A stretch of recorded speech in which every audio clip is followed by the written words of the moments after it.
नमस्कार, मैं हूं मंतोष और स्वागत है आप सभी का बसंत बिहार में। तो जैसे कि बिहार विधानसभा चुनाव के सारे नतीजे आ चुके हैं और ये भी साफ हो चुका है कि सरकार किसकी बनने जा रही है, यानी एनडीए की तरफ जो जनमत है, बहुमत है, वो एनडीए को मिल चुका है 125 सीट के साथ और 110 सीटों के साथ जो महागठबंधन है वो जादुई आंकड़े को छूते छूते रह गया।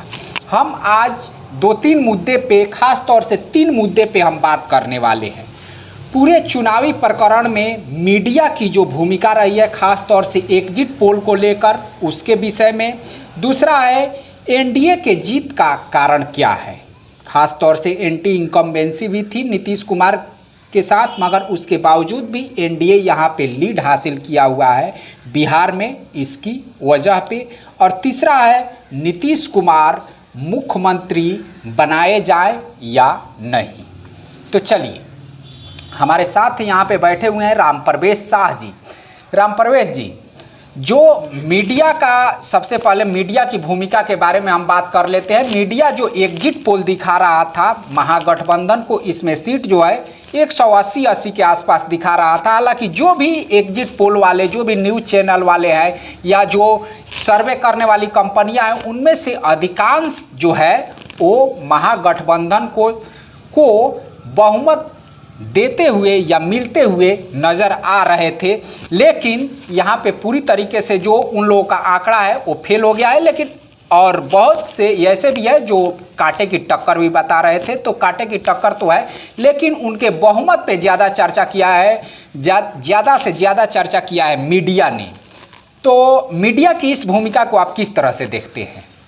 देखिए, यहाँ पर मीडिया की जो भूमिका रही है, विशेष करके एग्जिट पोल आने के बाद जी 7 नवंबर की शाम से जी जी जिस तरह मीडिया वाले लगातार एक स्वर से जी एक ही तरह की गीत गा रहे थे, बिल्कुल बिल्कुल, उससे इनकी समझ पर ही सवाल उठने लगा है जी कि इनका अपना भी कुछ दिमाग है कि नहीं, अपना भी कुछ दिमाग ये लोग लगाते हैं नहीं, या बस कोई एक हवा उठ गई और बस उसी हवा के सहारे लोग बहते चले जाते हैं। जी जी ये लोग जिस तरह दिखला रहे थे जी कि भाई पूरा यूथ आरजेडी के साथ है, महागठबंधन के साथ है, विशेषकर तेजस्वी यादव के व्यक्तित्व से प्रभावित होकर बिहार का पूरा यूथ, और यूथ की आबादी बिहार में सबसे ज्यादा है जी।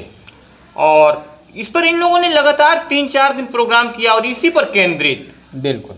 तो ये तो बात हो गई कि बस भाई अपना कुछ नहीं, जो सामने आया और जिसका मतलब दिखा कि हाँ इसका तो बस जीत होने वाला है या इसका हार होने वाला है, तो बिल्कुल अपना दिमाग अप्लाई नहीं कर रहे हैं वो लोग और बस ढोल बजाते जा रहे हैं। ये तो कोई बात ही नहीं। और नतीजों ने क्या साबित किया? नतीजों ने तो उसके विपरीत, जो जहां तक यूथ की सवाल थी, तो ये लोग सिर्फ यूथ पर, और यूथ का भी क्या पूरी तरह से वोट चला गया उस तरफ, ऐसा तो कुछ दिखा नहीं।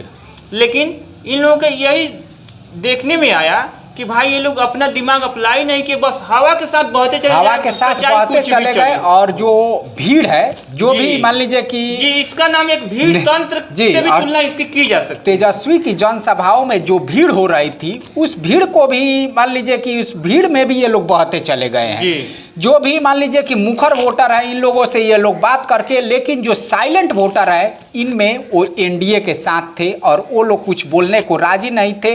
तो यहाँ पे मीडिया जो है वो धोखा खा गई है एग्जिट पोल निकालने में, क्योंकि वो साइलेंट वोटर को बुलवा नहीं पाई। और जो मुखर वक्ता है, जो मुखर बोलने वाले हैं, उन लोगों से उसने बात की और उस बात के आधार पे अपना एग्जिट पोल दे दिया, जो कि एग्जिट पोल अधिकांश तौर पे देखा जाए तो फेलुअर हो गया है। अगर हम अपनी बात करें तो गोपालगंज के आधार पे हम लोग एग्जिट पोल निकाले थे। ठीक है, हम लोगों का दायरा कम है, हम लोगों का संसाधन भी कम है, इसलिए हम कम दायरे में ही केवल गोपालगंज के 6 विधानसभा पे हम लोग अपना एग्जिट पोल निकाले थे, जिसमें 4 को हम एनडीए को दिए थे और 2 राजद को दिए थे। आप लोग उस एग्जिट पोल को एक बार देख लीजिएगा, हम 9 तारीख को उसे पब्लिश किए थे, उसका लिंक हम आप लोगों को डिस्क्रिप्शन में दे देंगे, जो बिल्कुल एक्यूरेट है 100%, उसमें कहीं से भी इधर उधर नहीं हुआ है। जिस सीट को हमने जहां पे भाजपा को दिया है तो भाजपा को मिला है, राजद को दिया है तो राजद को मिला है, जहां पे जदयू को को कहा गया है, वहां पे जदयू को बिल्कुल परफेक्ट ढंग से मिला है। तो सर्वे करने के लिए आपको धरातल पे उतरना पड़ेगा, पब्लिक के बीच में जाना पड़ेगा, लोगों के बीच में जाना पड़ेगा। आप ऑफिस में बैठे बैठे अगर चाहेंगे कि हवा पे हम सर्वे कर दे तो फिर तो वो सर्वे हवाई ही होगा। और सर्वे अगर तमाशा बनाकर किया जाए जी, मजमा लगाकर, तो उसमें कहां से आएगा जी। अब बताइए, अब चौक चौराहों पर और शहरों में मजमा लगाकर जो सर्वे किया जाए, ओपिनियन पोल लिया जाए, या मतलब तो चौक चौराहों पे तो एग्जिट पोल का नाम दिया जा रहा है, इसे एग्जिट पोल नाम दिया जा रहा है। लेकिन ये तो एग्जिट पोल उस तरह किया गया था कि मतलब चौक चौराहों पर जिस तरह जहाँ पे 50-60 आदमी 100 आदमी खड़े हैं, मजमा लगाकर एग्जिट पोल लिए जी। तो क्योंकि जो बिहार की अधिकतर आबादी तो गांव में रहती है जी जी, तो उनके पास ये लोग गए होते तो इन्हें सच्चाई से अवगत लोग हुए होते और जनता के सामने लोग सच्चाई जी। तो इस तरह से है सर्वे में, इस तरह से ये लोग धोखा खा गए हैं। हालांकि कुछ सर्वे ऐसे भी है जो बिल्कुल परफेक्ट बैठ रहे हैं इस समीकरण में। चलिए अब हम दूसरी बात कर लेते हैं, एनडीए के जीत का कारण। आप 15 सालों का शासन रहा है नीतीश कुमार का, और इसमें जो नीतीश का एंटी इनकम्बेंसी है इसमें काफ़ी बढ़ गया था। लेकिन इसके बावजूद भी एनडीए ने बहुमत का आंकड़ा पार करने में पूरी तरीके से सफल रहा है। इसके बारे में आप क्या कहेंगे, ये ऐसा क्यों हुआ? देखिए, इसमें ये है कि 15 साल से मुख्यमंत्री तो थे नीतीश कुमार जी, ये बात सही है जी। और ये भी माना जाएगा कि जितनी इनसे अपेक्षाएं थी बिहार वासियों को जी जी, उसे इन्होंने पूरा नहीं किया, ये भी सत्य है। पर जो कुछ भी इन्होंने किया वो जनता के दिलों को छूने वाला था, उनकी मूलभूत आवश्यकताओं को पूर्ति करने वाला था, उनकी सुरक्षा से संबंधित था। तो इस लिहाज से जनता ने ये देखा कि भाई जो पहले हम लोगों ने देखा है 15 सालों तक और जो अभी का 15 वर्षों का जो शासनकाल रहा, दोनों को तुलना की है, और उसमें देखिए उसमें बैलेंस ये साबित किया कि जो केंद्र सरकार की जनहितकारी जो योजनाएं थी, डायरेक्ट जनता को फायदा पहुंचाने वाली।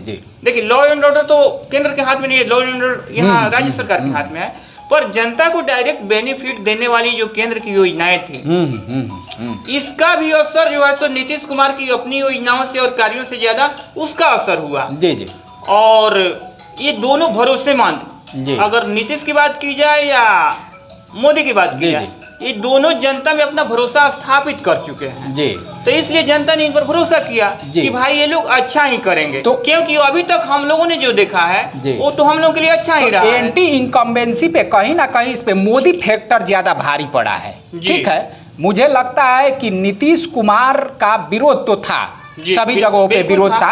अगर मान लीजिए कि मोदी फैक्टर नहीं होता तो ये लोग पूरी तरीके से धरातल में बैठ जाते, लेकिन मोदी फैक्टर एक ऐसा फैक्टर इसमें काम कर गया जो कि औरतों के बीच में, खास तौर से जो महिलाएं हैं उन लोगों के बीच, उन लोगों के जुबान पे पूरी तरीके से मोदी छाए हुए थे कि हम लोगों को उज्ज्वला दिया गया, हम लोगों को राशन दिया गया, हम लोगों को अन्य जैसे योजनाएं मोदी के द्वारा चलाई गई है। मोदी के द्वारा चलाई गई योजनाएं की बात नहीं थी जी। नीतीश कुमार ने भी अगर शराबबंदी लागू किया तो देखिए, शराबबंदी अब बहुतों के नजर में वो कुछ नहीं मायने नहीं रखता है, लेकिन महिलाओं के लिए या शांति प्रिय जो सभ्य समाज है उसके लिए बहुत मायने रखता है। बिल्कुल बिल्कुल, ये बात सही है कि भाई आज भी होम डिलीवरी होती है जी शराब की, ये बहुत से नेता कहते हैं या लोग बाग भी कहते हैं जी। लेकिन क्या पहले जैसा नाच भी होता है रोड पे? पहले जैसे कम से कम जो भी पी कर डांस करते हैं, दिन भर की दिहाड़ी, एक मजदूर दिन भर की पुलिस का डर तो कहीं ना कहीं है, और कमाता था और उसे पी कर और सड़कों पर नाचता था और नाली में गिर जाता था। क्या वैसा भी देखने को मिलता है? लोग तो ये बात ठीक है कि 10 गुना दाम पर लोग शराब मंगा लेते हैं और घरों में पीकर अस्थिर सो जाते हैं। तो इसका भी तो बहुत बड़ा असर, विशेष करके महिलाओं पर इसका असर पड़ा कि भाई ये शराबबंदी नीतीश कुमार ने लागू किया तो हम लोगों के लिए सुरक्षा की बात थी, जो पैसा हम लोगों का बर्बाद होता था वो तो पैसा बच रहा है। एक तरह से अगर इसको आपसे पूछा जाए कि इसमें इस एनडीए की जीत में मोदी फैक्टर ज्यादा कारगर रहा या नीतीश कुमार का फैक्टर ज्यादा कारगर रहा? देखिए, ज्यादा तो अगर ज्यादा की बात करेंगे तो नीतीश कुमार की कार्यों से ज्यादा तो मोदी के कार्यों से लोग प्रभावित थे। बिल्कुल बिल्कुल, साथ ही उनके नाम से बहुत से लोग ऐसा कहते थे कि भाई हम नीतीश को हरगिज नहीं चाहते हैं, लेकिन मोदी को देखते हुए हम किसी तरह से नीतीश को निगल रहे हैं, पानी के साथ निगल रहे हैं कि भाई चलो उनके साथ ये अटैचिंग में है तो हम इनको किसी तरह से एक्सेप्ट कर लेते हैं। जो हमारा तीसरा प्रश्न है उस पर हम लोग बात कर लेते हैं कि नीतीश कुमार को मुख्यमंत्री बनाए जाना चाहिए या नहीं, हितकारी क्या होगा। राम प्रवेश जी क्या कहेंगे अगर आपका ओपिनियन पूछा जाए कि फिलहाल में नीतीश कुमार को मुख्यमंत्री बनाए जाना चाहिए या नहीं, तो आपका विचार क्या होगा। देखिए, भाजपा के सामने तो विकल्प बहुत ही सीमित है जी।